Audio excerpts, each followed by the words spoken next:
यसपालिको birthday चाहिँ मैले नयाँ तरिकाले सेलिब्रेट गरेँ।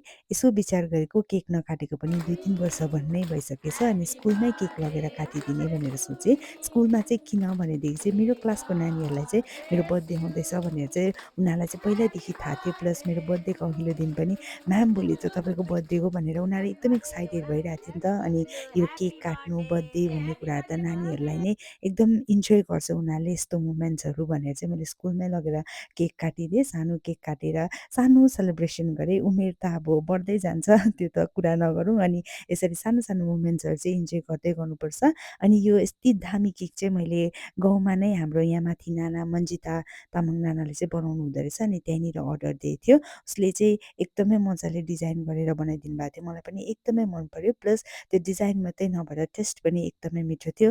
इफ तपाईँहरू पनि अर्डर गर्नु चाहनुहुन्छ भने चाहिँ म उहाँको नम्बर चाहिँ यहाँ क्याप्सनमा राखिदिनेछु, चेक गर्नुहोस् होला। अनि हामीले बिहान एसेम्ब्ली सकेर एकछिन केक काटेर चाहिँ सानो छोटो मिठो मेरो बर्थडे सेलिब्रेसन सकेर चाहिँ हामीले सधैँ जसरी नै क्लास स्टार्ट गरेर चाहिँ घर फर्केर यसरी नै मेरो बर्थडेको दिन पनि सकियो। यहाँसम्म हेरिदिनु भएकोमा थ्याङ्क यू फर वाचिङ।